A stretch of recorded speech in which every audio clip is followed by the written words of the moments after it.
Hello દોસ્તો, last વિડીયોમાં એવી એક કોમેન્ટ હતી કે ભાઈ ફ્રીક્વન્સી મેચ કેવી રીતે કરવી.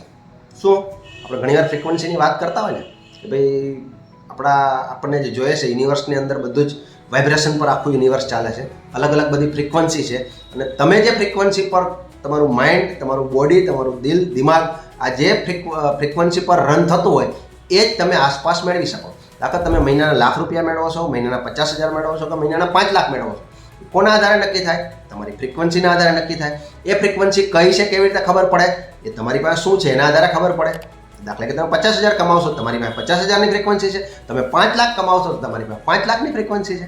તો આ ફ્રીક્વન્સી વધારવા માટે શું કરવાનું? આવો એક ક્વેશ્ચન તમારામાંથી કોઈનો હતો, બરાબર છે. હવે એ વધારવા માટે શું કરવાનું?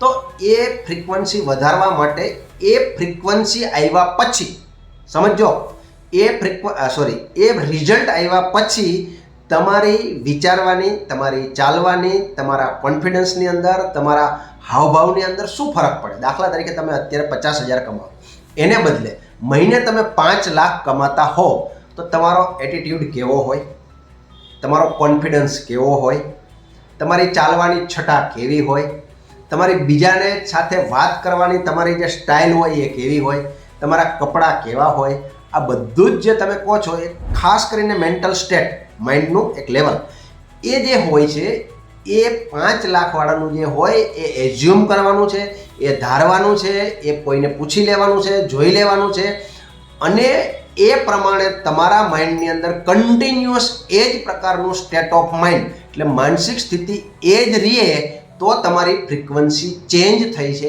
એમ કહેવાય. અને કન્ટિન્યુઅસ અમુક સમય સુધી તમે એ ફ્રીક્વન્સીને કન્ટિન્યુ કરો કઈ 5,00,000 વાળી તો તમારે ત્યાં પણ ₹5,00,000 આવી શકે. એના માટે ફ્રીક્વન્સી મેચ કરવાની. અને ફ્રીક્વન્સી મેચ કરવા માટે શું રહેવું પડે? પોઝિટિવ રહેવું પડે. કન્ટિન્યુઅસ તમારે પોઝિટિવ રહેવું પડે, કન્ટિન્યુઅસ એ ફ્રીક્વન્સીમાં રહેવું પડે, કન્ટિન્યુઅસ તમારે એના જ વિચારો કરવા પડે. જ્યારે પણ તમને સમય મળે 1 સેકન્ડ, 1 મિનિટ, 1 કલાક તમે ફ્રી થયા તો તમને એના જ વિચારો આવવા જોઈએ. તમારું દિલ પણ એ જ વિચારવું જોઈએ. દિલનો મતલબ છે, દિલ બોલું છું મતલબ અહેસાસ, એટલે અહેસાસ પણ તમને એ જ થવા જોઈએ.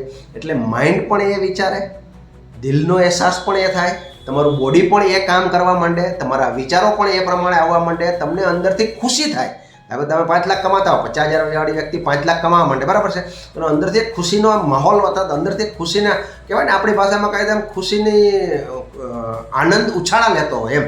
તો એ કન્ટિન્યુઅસ તમારે નથી છતાં પણ એ લાવવાનું છે, નથી છતાં આવેલું છે એવું ધારવાનું છે તો કામ કરશે. માઇન્ડને તમે ધારીને કરો છો કે એકચ્યુઅલ કરો ખબર નથી પડતી. તમે એકચ્યુઅલ કરવા માંડો ને અમુક સમય સુધી કન્ટિન્યુ એકચ્યુઅલ કરો ને એટલે માઇન્ડ પછી માની લે, અને માઇન્ડ માની લે કે હા આ તો 5,00,000 લાયક માણસ છે, તમને બધું વસ્તુ આપી દે.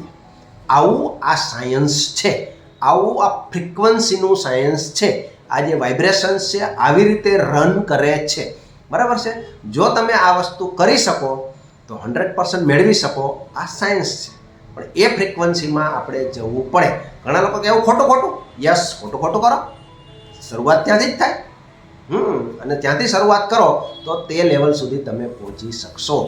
અને એ પહોંચવા માટે ફક્ત ને ફક્ત ધારી લેવાનું છે અને કન્ટિન્યુ એ જ ભાવમાં રહેવાનું છે અને એ ભાવમાં રહી અને એને કન્ટિન્યુટી જાળવવાની. આટલું કરો એટલે તમારું કામ થઈ જાય.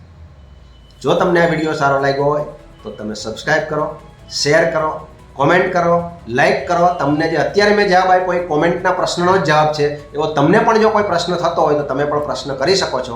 તમારા પ્રશ્નનો જવાબ પણ તમને વિડીયો દ્વારા મળશે. Thank you.